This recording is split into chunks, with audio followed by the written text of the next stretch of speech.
Hey, hey, hey! Welcome to Star's Train of Thoughts podcast, where we openly talk about stories and experiences about the random messes and realities of life. If you're looking for ways to equip yourself and basically survive this life, you're in the right place.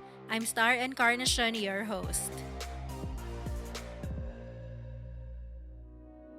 I woke up from this 3 hour nap, still feeling tired. I guess it comes with my lifestyle and workload that it is taking up all of my strength. I haven't been getting deep with my quiet time with God recently since I got busy again with school and work. And admittingly, putting my hobbies first. I am guilty of this. Quiet time and Bible study were taken for granted, and I guess I have been caught up again with the world's shine. Devotionals were just on the surface. I have no one else to blame but myself. I have been letting this slip because I think no one would notice. Then lately I've been feeling tired. It started physically, but I felt it was something deep in me. Moments like this, I acknowledge it to be God's signal. His warning that I need to step back and realign myself back to Him. I needed to run back to God. It's easy to get swayed, especially that life now can be isolating. I guess I felt tired of being tired all the time. You can't automatically fix yourself up if when the soul is the one that's tired. Sometimes the accumulation of physical and spiritual exhaustion can be overwhelming. It makes you move slower than usual and feel the weight of life even more. A few days ago, I read from one of my devotionals the topic with a headliner, "Don't be a show off online." And it hit me. Only God knows how deep your relationship with Him is. No Instagram or Facebook post can prove that. No family member or friend can attest of how deep your relationship with God is. And I'm a bit guilty of this because I tweet and post pictures of my Bible study, my devotionals, and even my quiet time. I guess I got used to opening up and sharing my faith journey that it felt normal for me. But I know it somehow tampered with the authenticity of my relationship with God.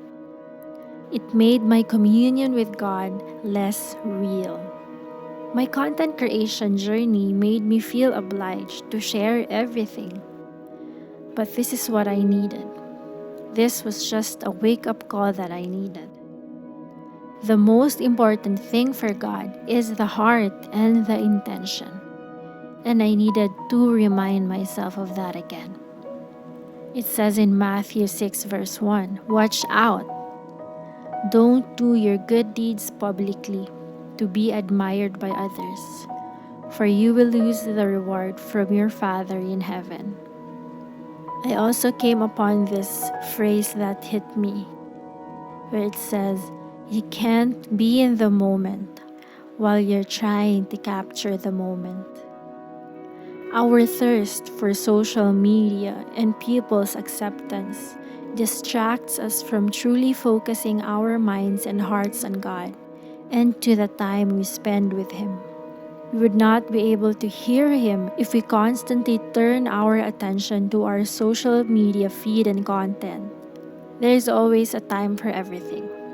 I guess my multitasker self has still stayed, but it's really important that we take our time and let our thoughts focus on one thing rather than simultaneous things. Rick Warren once said, "Don't worry when others use social media to promote themselves. If you are a child of God, then He will promote you at the right time, when He knows you're ready, when you stop pretending to be somebody you're not. You'll be at peace just being who God made you to be, right where He meant for you to be. Then you can really enjoy the moment." The healing we always need only comes from the Lord, and I know that deep in my heart. Both the physical and spiritual restoration can only be received from God. If you are in this season, please join me. Let's run back to God.